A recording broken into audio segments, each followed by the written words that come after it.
Bueno, bienvenidos. Estamos en el segundo vídeo de esta serie, de esta colección de vídeos sobre la Fratelli Tutti, que estamos preparando como material para que, bueno, pues comunidades, personas particulares, etcétera, etcétera, pues tengáis un material alternativo, más multimedia, en un formato diálogo-entrevista que complemente pues la multitud de PDFs, guías, webs y recetarios varios que ya hay sobre la última encíclica del Papa. En este segundo vídeo trataremos el capítulo número 2, que se titula Un extraño en el camino, y para el cual pues le he pedido colaboración a mi amiga y admirada periodista Ana Medina.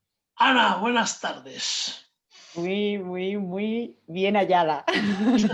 Qué alegría Bueno, estar pues sí, contigo. te agradezco un montón el tiempo porque las personas que valéis la pena normalmente siempre tenéis muchas cosas que hacer y eso como siempre es buena señal, pues esto es como las gasolineras, los restaurantes de las gasolineras, cuando hay mucha gente es que valen la pena, pues esto es lo mismo.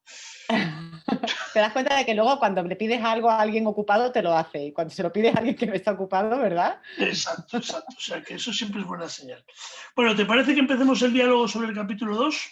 Fenomenal, Venga, estupendo. pues lo primero que te voy a proponer es lo siguiente. Hay una afirmación que hace el Papa a medio capítulo más o menos, que me parece una de las afirmaciones pues duras, posiblemente por la contundencia. Es verdad que todo el capítulo gira en torno un poco a la parábola del buen samaritano, que mira que la tenemos trillada, la parábola, pero yo creo que es una de las Siempre hay cosas. parábolas, sí, es una de las parábolas que siempre nos cuestiona. Y el Papa en un momento dado dice que al final el mundo se divide en dos tipos de personas. Dos tipos. Los que se hacen cargo de los heridos que se encuentran en el camino, de los frágiles, y los que miran a otro lado. Y no hay más opciones. ¿Qué? Es duro la afirmación. Empezamos por aquí. Es dura, sí, sí, porque enseguida uno se pregunta, ¿no? Y dice, bueno, ¿y yo quién soy, no? Yo estoy arrimando el hombro, estoy ahí al lado de las personas que están sufriendo en nuestra sociedad a mi alrededor, ¿no? Si no estoy ahí, solo me queda la otra opción. O sea que el Exacto. Papa lo dice claramente, ¿no? Si no estamos pasando de largo, es que estamos ayudando. Y si no estamos ayudando, es que estamos pasando de largo. O sea que ahí no hay más opciones, no hay más alternativas. La verdad es que la parábola es muy clara y el Papa la hace más clara todavía. Me parece que es donde está el meollo, ¿no? El meollo de la cuestión de la Fratelli Tutti me parece que está aquí, ¿no? Porque es como la base sobre la que se sostiene todo, ¿no? En el primer capítulo, efectivamente, hacía pues ese recorrido de cómo está la situación actual, ¿no? Y después nos va a dar claves para ver qué podemos hacer, para fomentar esa amistad, esa red social, esa fraternidad. Pero la base está en esta parábola, ¿no? En este capítulo. Así que, desde luego, esa pregunta es clave que nos la hagamos para empezar. ¿Dónde estoy yo, no? ¿Con quién me identifico? ¿Con el que está cargando sobre el hombro al que sufre? Y si no es así, es que estoy pasando de largo. ¿No te da la sensación, por tu experiencia personal, también por tu labor como periodista, al final, pues diriges el programa de periferias desde 13TV desde hace varios años y pues has tenido la suerte, yo creo, también pues de tener una visión general de las muchas cosas que se están haciendo, pero también a la vez del mucho sufrimiento que hay en el mundo, porque al final vas conociendo realidades. Y yo a veces tengo la sensación, no sé qué opinas tú, que en este tema del cuidado del otro es uno de los temas donde a nivel cristiano o a nivel de persona creyente, eh, muchas veces, así como el Papa es contundente, nosotros ponemos mil matices. En otras cosas, en cambio, pues yo qué sé, en temas morales, en temas, bueno, pues nos ponemos muy farrucos y muy de extremos a veces, pero en este tema del cuidado del otro tenemos como mil excusas. Es que, bueno, tal, cual, tampoco hay que ser tan exagerado, es que, bueno, luego sacaré otros temas, ¿no? Pero pero no sé, ¿tú cómo lo ves? ¿Ponemos matices? ¿Por qué ponemos tantos matices? ¿A qué nos obliga realmente, qué es lo que nos cuesta en el fondo? ¿A qué nos obliga esto de cuidar del otro? Porque, claro, si no, no pondríamos tantas excusas. Claro, hay un momento en el capítulo que yo creo que responde un poco a esa idea, ¿no? Que tú apuntas, que es cuando habla de qué fue lo diferente, ¿no? Entre el levita, el sacerdote y el buen samaritano, ¿no? Y hay un verbo que aparece en el Buen Samaritano y es, o sea, todos lo vieron, porque dan el rodeo y siguen de largo, ¿no? Pero el Buen Samaritano se conmueve profundamente, dice la parábola, ¿no? Yo creo que ahí está la cosa, es decir, cada uno de nosotros tenemos nuestras preocupaciones, nuestras necesidades, nuestros problemas, nuestra realidad, y nuestra sociedad nos está como encapsulando a cada uno en nuestra realidad, ¿no? Para dejarnos que ese dolor del otro sea parte de nuestro dolor, ¿no? Que fue lo que le pasó al samaritano, es decir, dejó que el dolor del otro y la fragilidad del otro le moviera a él por dentro. Esa es la clave para dar el paso, ¿no?, a la acción. Y nosotros no sé si estamos tan dispuestos a olvidarnos de nuestro dolor y a preocuparnos del dolor del otro, ¿no? Creemos que ya tenemos bastante con lo que tenemos. De hecho, hace poquitos días, ¿no? Recuerdo pues un post tuyo en Instagram que decía en torno al evangelio del juicio final, ¿no? Y decía tú, me visteis, ¿no? Y apagasteis la tele, ¿no? Me visteis y apagasteis la tele, porque nos cuesta mucho que el sufrimiento del otro nos roce, porque enseguida eso nos está moviendo a tener que hacer algo, no nos podemos dejar indiferentes, ¿no? Entonces yo creo que esa es la clave, y ahí es donde ponemos mil excusas, el rodeo que da el levita, el rodeo que da el sacerdote, son esos matices, esas mil historias que nos inventamos de que, bueno, el otro tiene que hacer su camino, yo no soy quien para decirle cómo tiene que tal, yo no puedo meterme en su historia porque nos inventamos mil historias de autoayuda y de filosofía barata cuando realmente tenemos muchas maneras de ayudar, ¿no? Muchas maneras de ayudar. Hay una, bueno, pues una de las peculiaridades de la parábola, que yo creo que todas la conocemos bien, que es que en el fondo, pues tanto el sacerdote como el levita son dos personas religiosas. No será casualidad que Jesús haya elegido pues Ese esas ejemplo, ¿verdad? figuras. Exacto, dos personas que en su camino van a hacer su función, es decir, que no son dos personas pues que realmente, bueno, pues estén ociosas y... No, no, ellos van a hacer lo que tienen que hacer, entre comillas, que es seguramente pues ir a atender el templo, que es algo pues muy, muy saludable, muy bueno y muy tal. Y, y el Papa también alerta, cogiendo un poco esta idea, de que es otra de las frases contundentes del capítulo, que creer en Dios no implica necesariamente que luego actuemos como a Dios le agrada. Es decir, que incluso desde nuestra propia fe a veces somos capaces de manipular un poco, ¿no? Nuestra fe, los mandamientos, la doctrina, cada uno busca la frase de la Biblia que le conviene, la tarea, pero al final, pues eso, al final vamos a la nuestra, e incluso a nivel religioso, pues somos capaces de manipular el Evangelio, a veces inconscientemente, para, bueno, pues dar la razón de que, hombre, hay otras cosas y que uno no puede pararse a todo, ¿no? Tú en tu programa, por ejemplo, cuando viene gente pues a dar su testimonio y tal, ¿qué tienen todas estas personas en común o qué podrías decir de la gente que es capaz de romper esa dinámica? De decir, bueno, a ver, es que hacer lo que a Dios quiere, es que cuidar a Dios, es que ser religioso fundamentalmente es atender al prójimo, ¿no? Y todo lo demás es un poco, no sé, tú has conocido muchas personas. ¿Qué tienen en común? No sé, ¿qué dirías tú que tienen en común o qué han hecho para conseguir romper esta dinámica de excusas?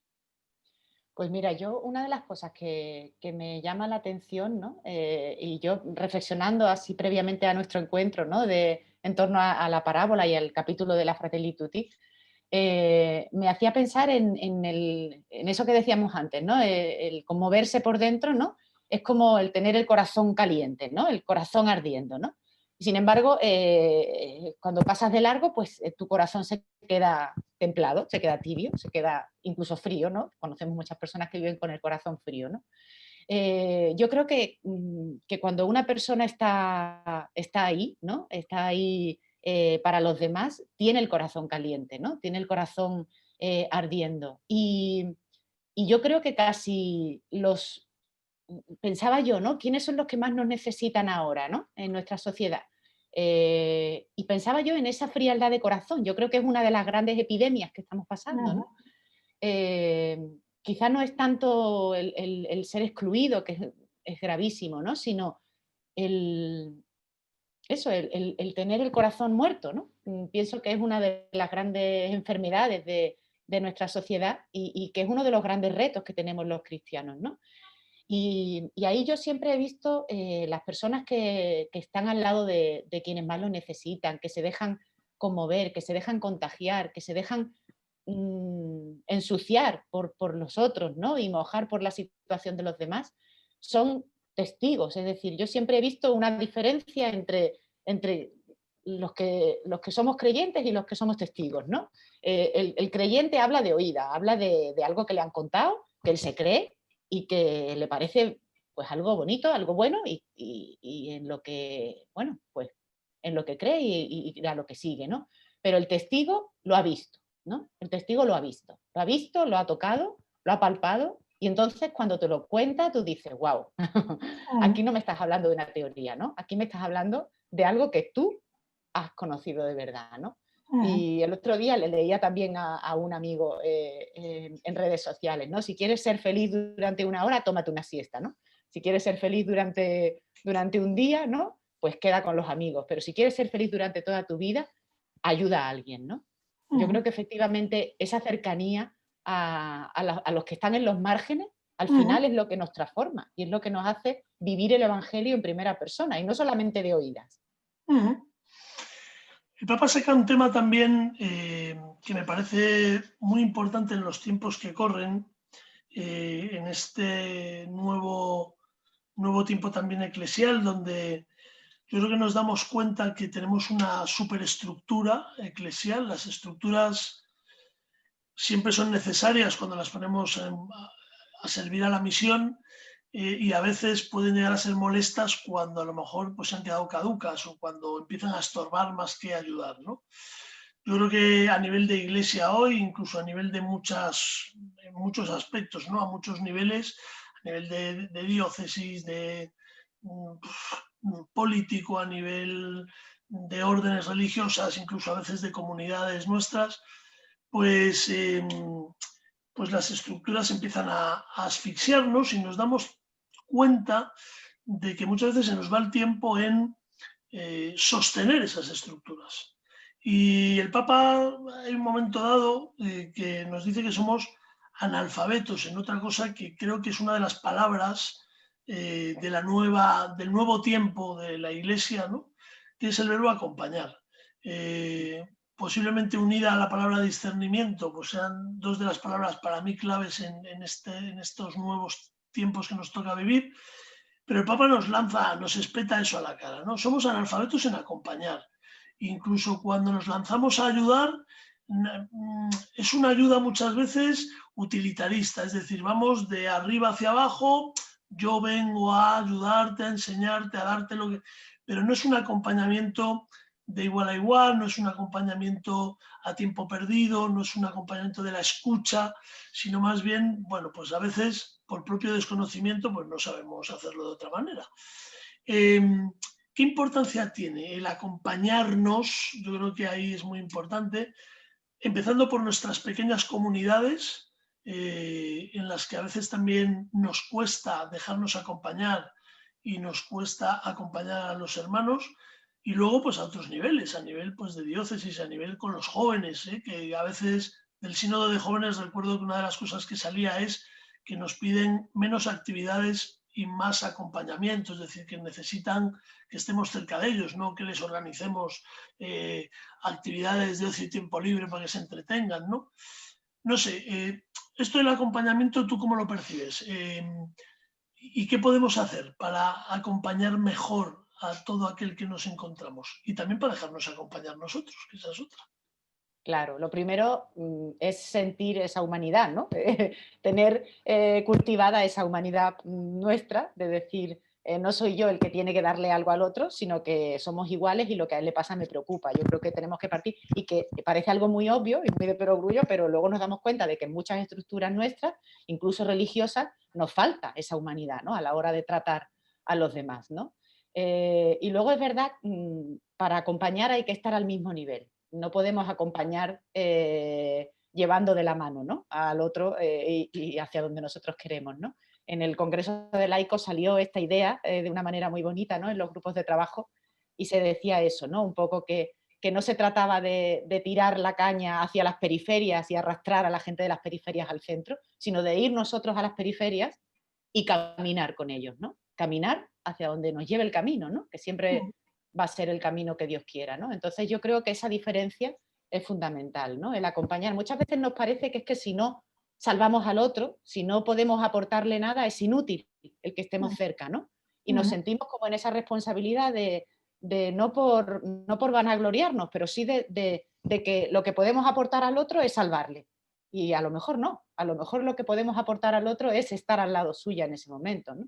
No que le demos la solución mágica a sus problemas, sino estar ahí y que se sienta que por lo menos pasando esa situación concreta de dolor no está solo, ¿no? Y que tiene alguien a su lado que le escucha, que le sostiene, que le aguanta el enfado o que es capaz de darle un pañuelo cuando se viene abajo, ¿no? Yo creo que esa sensación de querer salvar nos hace mucho daño muchas veces en nuestro ser iglesia, ¿no? Y para dejarnos nosotros acompañar, pues tenemos que partir de ese reconocimiento también de nuestra propia fragilidad, ¿no? Yo creo que eso es que vivimos en comunidades de fe, ¿no? Lo experimentamos muy claramente, ¿no? Pues muchas veces tenemos la tentación ante una situación que se nos viene encima pues de coger la puerta y salir corriendo, ¿no? Y lo difícil es quedarnos, ¿no? Quedarnos en el grupo que nos acompaña en la fe y decir, estoy pasando por este momento, ¿no? Y me está haciendo sufrir o no soy capaz de verlo o tal. Y bueno, venirnos abajo delante de los otros, ¿no? Es que no es fácil eso, no es fácil mostrar nuestra fragilidad, pero es la base para acompañar y para sentirnos acompañados. El tema es verdad que cuando uno pues, se acompaña o se deja acompañar, uno se expone, ¿no? Aquí va, en el fondo está de fondo todo el tema del dolor que nos asusta. En este primer mundo que hemos construido, bueno, le llamamos primer mundo porque le llamamos así. Los del primer mundo le llamamos primer mundo. No sé cómo nos llamarán. A mí me gusta lo de Mafalda, ¿no? Lo del mapa ese del mundo dado la vuelta que tenía su amiga Libertad, ¿no? Exacto, exacto. Pero claro, el dolor en el fondo no lo rehuimos, ¿no? Rehuimos la muerte, rehuimos el dolor, rehuimos todo lo que nos resulta desagradable. Hemos convertido pues la palabra bienestar, que es algo bueno. Yo creo que evidentemente tener una sociedad donde podamos vivir con cierto nivel de bienestar es algo bueno, deseable, ¿no? Pero es verdad que el bienestar también en cierta medida nos ha un poco anestesiado, es decir, que uno se acostumbra o se hace a, pues eso, ¿no? A vivir rodeado de seguros, donde estás asegurado, donde hay sanidad para todos, donde todos tenemos vacaciones, donde derechos y boom, y van y bin, y a veces nos olvidamos que la vida sigue teniendo un componente de dolor importante, ¿no? Cosa que en otras sociedades, tal vez por su fragilidad, lo tienen plenamente asumido, igual que el tema de la muerte, ¿no? Y aquí pues es, bueno, es un tema de difícil abordaje. No hace falta más que ver pues cómo abordamos la pandemia, ¿no? Y cómo el tema de la muerte, la presencia de la muerte en los medios, qué mensaje hay que transmitir, qué no, pues sigue siendo motivo de polémica y de debate porque no acabamos de acertar en decir, bueno, hay que decir, hay que mostrar que la dureza del dolor, de la muerte, o tenemos que correr un tupido velo y hacer como que bueno, pues sí, la gente se muere, pero bueno, pues no incidamos demasiado, ¿no? Eh, ¿Cómo podríamos volver a recuperar un poco? Porque al final tocar el dolor y tocar la muerte, en el fondo es tocar la propia vida. Quiero decir, somos así, somos finitos, ¿no? Y mirar a otro lado, a esa realidad, pues en el fondo también es perder parte de nuestra propia realidad. Es decir, que la muerte acontece, la muerte sorprende muchas veces, la enfermedad, el dolor. ¿Qué nos ha pasado para no estar preparados y para huir tanto de una realidad tan natural como esta? Sí, nos hace falta una pedagogía del dolor, ¿verdad? El saber, porque además hemos pasado un poco de un extremo al otro, ¿no? Es verdad que también teníamos como muy interiorizada esa creencia de que para ir al cielo había que sufrir, de que si no sufríamos es que no estábamos entregándonos bien a nuestra vida de cristiano, ¿no? Y que teníamos que hacer las cosas y amar a los demás a costa de sufrimiento, ¿no? Y también ahí ha habido mucho daño, ¿no?, a la persona. Y hemos pasado ahora a la época Mr. Wonderful, ¿no? A lo de todo es maravilloso, todo lo podemos pasar, si tú crees puedes superarlo todo y si miras y sonríes el día será maravilloso y no es así, ¿no? Es decir, cada día tiene su afán, cada día tiene su sufrimiento y cada vida tiene su camino de dolor y su cruz, ¿no? Efectivamente es así. Yo creo que es muy bonito el hecho de que nos estemos dando cuenta de eso, ¿no? Esta semana precisamente hablaba con un compañero y, y hablábamos de eso, ¿no? De lo bonito que es cuando uno pasa una situación de sombra, ¿no?, y de dificultad, el saber que puede agarrarse a la oración, el saber que tenemos a alguien ahí que no nos abandona, pero aparte de eso, tenemos que saber, y yo creo que ahí somos muy analfabetos también, aparte de en el cuidado de los demás, en el cuidado de nosotros mismos, ¿no? En la gestión de nuestras propias emociones, en el saber identificar nuestras emociones, en el saber que podemos sentir rabia, que podemos sentir muchos sentimientos que nos han tachado como negativos, ¿no?, que podemos sentirlos y que tenemos que saber pues, cómo sacar de ellos la fuerza para seguir adelante, ¿no? Yo creo que no va reñido el crecimiento interior desde el punto de vista psicológico, desde el punto de vista personal, con el crecimiento interior en la fe y en esa confianza de que Dios no nos abandona. Yo creo Ujú, que eso es algo muy importante, ¿no? ujú, Y lo que sí creo es que ahí sí que hay también un acompañamiento muy necesario, ¿no? Y que el dolor efectivamente y el sufrimiento está ahí. A mí la mayor enseñanza que me ha dado siempre las situaciones de dolor y de sufrimiento es que son capaces de desactivar todos nuestros escudos, nuestras barreras protectoras, ujú, ¿no?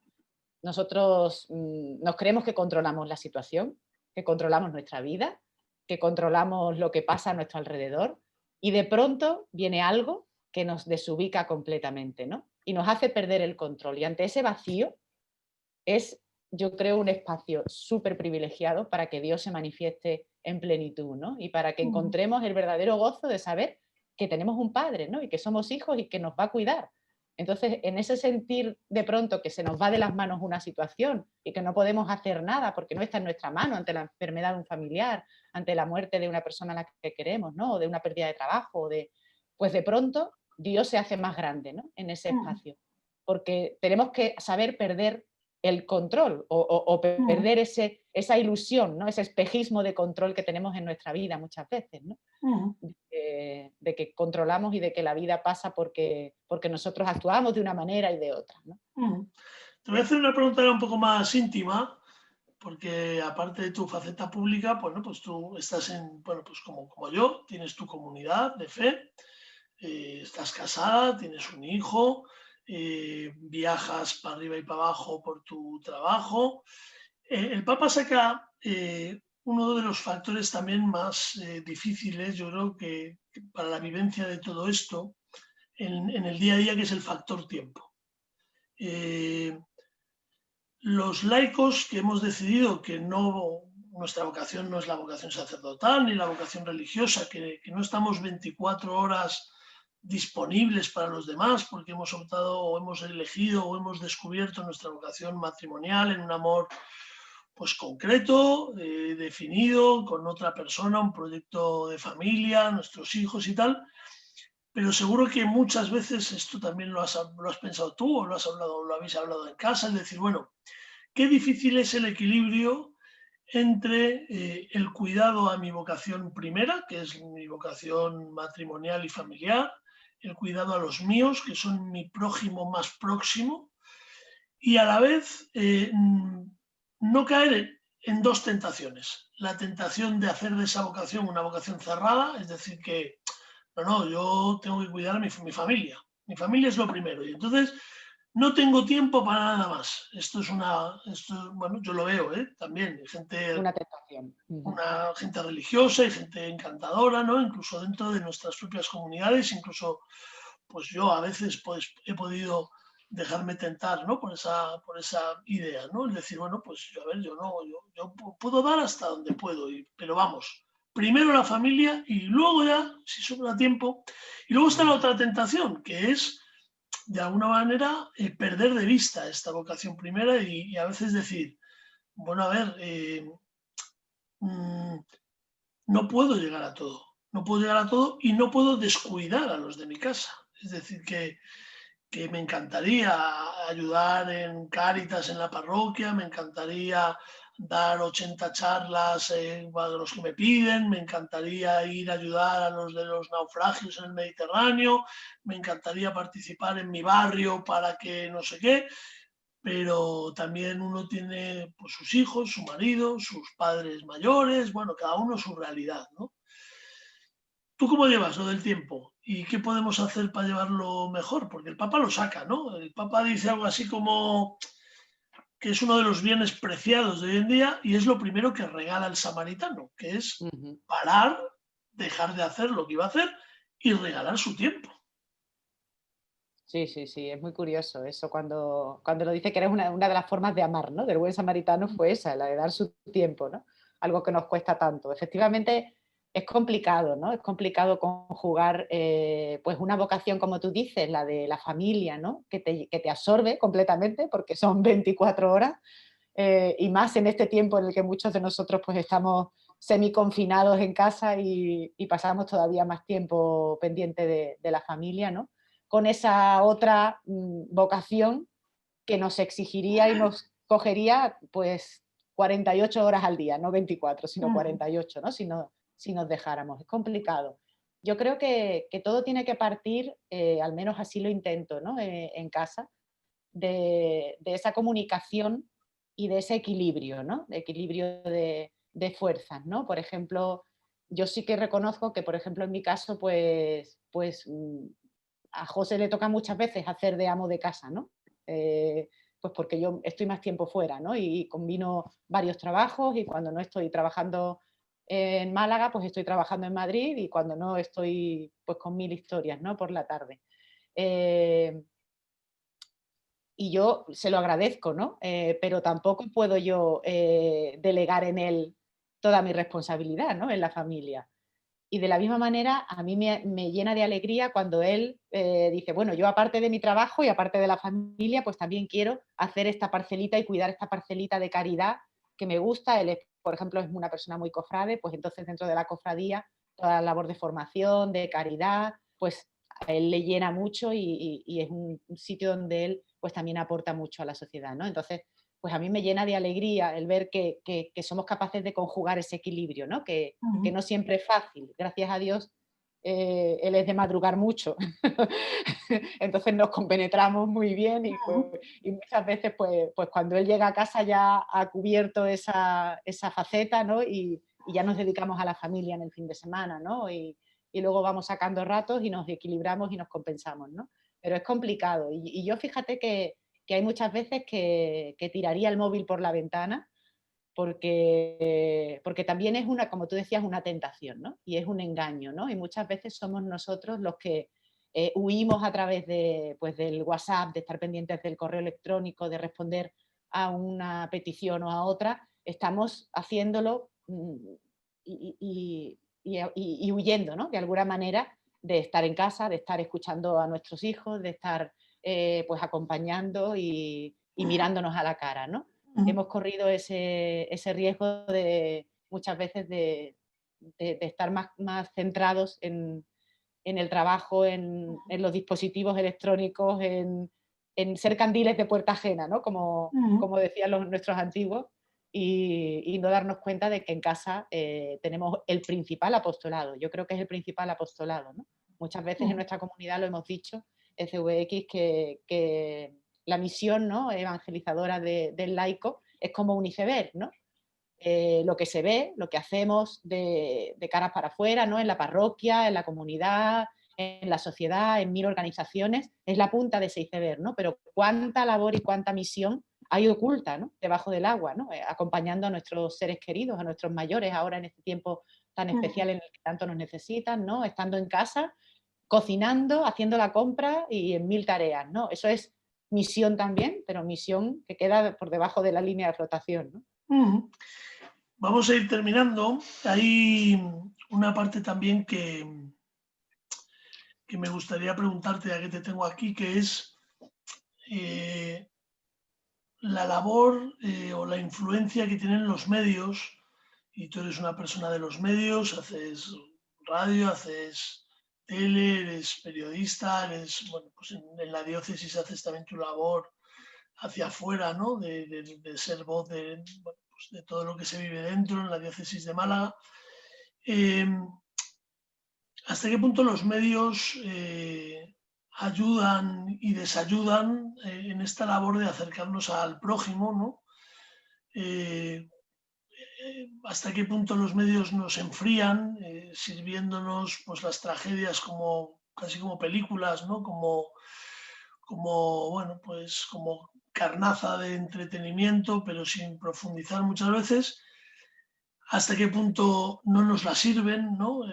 No dan voz a los excluidos muchas veces y no son portadas ni noticias, porque no son trending topics muchas veces, ¿no? Yo creo que todos tenemos la sensación de que lo que hoy es titular, pues pasado mañana deja de serlo cuando sale otra cosa y parece que ya la guerra de antes de ayer, pues hoy ya no se libra, los que se morían de hambre ayer, pues hoy ya no, personas que, bueno, pues los medios tienen una gran capacidad entre comillas, condicionar nuestra mirada, ¿no?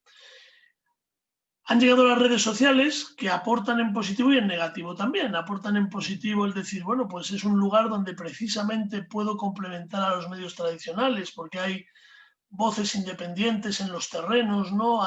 Cada uno puede aportar su voz, puede dar visibilidad sin que ninguna línea editorial, ninguna gran dirección diga por dónde, por aquí sí o por aquí no, pero a la vez hay gran desinformación, es decir, que todo se convierte en una especie de circo donde, bueno, pues no sé, tú como persona de los medios, ¿eres optimista en este sentido o qué pues nos aconsejas a las personas que al final somos consumidores, entre comillas, de los medios, para decir, bueno, pues como cristianos, pues también tenemos nuestra labor, también de cara hacia afuera, nuestra labor comunicativa, ¿no? De lo que hablemos, de lo que digamos, de las voces que demos a otros, también es una parte importante de esto, ¿no? No sé, ¿cómo lo ves? Sí, y también de lo que consumamos, ¿no? Mediáticamente. Estamos, ¿no? Decíamos muchas veces, ¿no? Con el cine que cuando compramos una entrada de una película determinada, pues estamos favoreciendo el que se haga un tipo de cine o se haga otro, ¿no? Cuando vemos en la televisión y nos quedamos viendo un programa que lo único que nos aporta es banalidad, ¿no? Y es, pues, incluso nos hace daño interiormente, pues estamos realmente fomentando el que eso siga creciendo, ¿no? Es decir, tenemos mucho poder con nuestro mando a distancia y tenemos mucho poder con nuestro clic en Internet, ¿no? Uh -huh. De lo que consumimos y de lo que compartimos también. Tú decías antes de la desinformación, ¿no? Cuántas noticias falsas nos llegan y sin ni siquiera plantearnos si son verdaderas o no, las compartimos y las difundimos y nos hacemos eco de ellas, dándoles una envergadura que no deberían tener, ¿no? Efectivamente, el Papa lo dice incluso en este capítulo, ¿no? Cuando habla de que muchas veces podemos estar televisando el sufrimiento del otro, pero pues eso, revistiéndole de una serie de eufemismos y sin dejar que eso nos toque realmente, ¿no? Es un gran dilema, ¿no? Que tenemos los que nos dedicamos a esto, ¿no? A los medios de comunicación, porque efectivamente cómo comunicar, ¿no? Cómo comunicar para conmover como se conmovió el buen samaritano, ¿no? Cómo ser capaces de contar algo con las limitaciones que tienen los medios de comunicación, ¿no? Antes hablábamos del tiempo, ni te puedo contar las limitaciones que supone el tiempo en la televisión, ¿no? Muchas veces dices, bueno, tenemos un testimonio maravilloso, ¿no? Precioso de alguien que ha vivido en la calle durante años, ¿no? Y en 8 minutos que podemos contar, ¿no? ¿Cómo podemos abrir el corazón de la gente y llevar el testimonio de esta persona que ha padecido tanto, ¿no? Es complicado, es todo un reto, ¿no? Uh -huh. Pero es así, ¿no? Los medios de comunicación tienen un amplísimo poder de difusión, pero también es verdad que tienen muchas limitaciones y nos exigen una creatividad especial, ¿no? Y sí que es verdad que yo creo que ahora mismo todos tenemos nuestra pequeña parcela de comunicadores, todos tenemos esa ventana abierta a los demás, ¿no? A personas extrañas, como dice el título del capítulo, ¿no? El extraño en el camino también está en nuestras redes sociales, está en nuestros perfiles de Facebook, de Twitter, de Instagram, ¿no? Esperando que pasemos de largo o que le digamos algo, ¿no? Y realmente ahí todos nosotros podemos aportar algo. Para mí, lo que más comunica desde el corazón y lo más capaz de conmover, ¿no? Lo decíamos al principio, es ese testimonio, ¿no? Ese testimonio directo. Pues hace muy poquitos días teníamos a una mujer que había vivido toda su vida con una realidad de maltrato y de violencia física, ¿no? En su casa. Pues el ver a esa persona diciendo, aunque dijera 2 frases, esas 2 frases tenían una autoridad para mí muy, muy superior a cualquier teólogo o a cualquier político que nos hablara de la violencia de género, ¿no? Porque realmente está hablando de lo que ha vivido, ¿no? Lo que decíamos antes. Es un verdadero testigo, ¿no? Y ante esos testigos tenemos que callarnos, abrir los ojos y dejarnos conmover. Yo creo que eso es lo más bonito que podemos ofrecer con esta profesión y que ojalá que tengamos muchas oportunidades para hacerlo. Muy bien, bueno, pues si te parece lo vamos a ir dejando, porque podríamos estar aquí hablando pues mucho rato. Como tú dices, no es un espacio de tele, pero tú también sabes que los vídeos, si los hacemos muy largos, ya no lo vemos. Los vídeos largos ya no lo vemos. Las lecturas largas no las leemos, es que nos estamos acostumbrando ahí a lo mínimo. A lo mínimo. Entonces, pero bueno, yo creo que media horita más o menos es una conversación buena, que hemos ido tocando varios temas, ¿no? La necesidad de que la Iglesia sea más testigo que otra cosa, ¿no? Que nos atrevamos a tocar, ¿no? El sufrimiento, que acompañemos, que dejemos que el corazón viva en caliente, ¿no? Y no en frío, como decías, ¿no?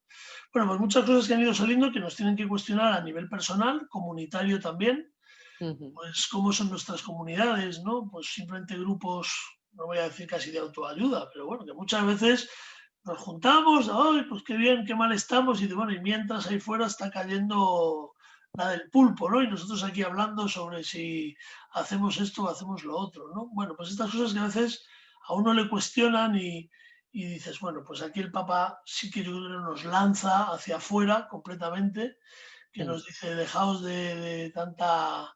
De Dejaos de tanta rollo, dejaos dejaos de de rollo. rollos, exacto, dejaos de rollos y de que mientras vosotros estáis ahí hablando de otras cosas, pues al final tenéis al lado gente herida que nadie está atendiendo, ¿no? Y si no lo hacéis, como decíamos al principio, pues sois de los que pasan de largo. O sea que lo Efectivamente, podemos vestir efectivamente. de lo que queramos, pero somos de los que pasamos de largo. Bueno, pues Ana, muchas gracias. Que como Gracias a siempre, ti, Santi. ya Gracias a sabes que ti. el cariño es infinito. No voy a decirte ahora todo Y lo que te mutuo. quiero porque nos está viendo mucha gente, millones y millones de personas, pero bueno, que te lo agradezco un montón. A ver si nos vemos pronto Eso. y que os cuidéis mucho. Muchas Y gracias, Santi. avanti con tu labor de siempre. Gracias y adelante con estos vídeos que desde luego son una aportación preciosa. Así que muchas gracias por dejarme asomarme también yo a este espacio. Muchas gracias. Muy bien, un beso. Un beso. Chao.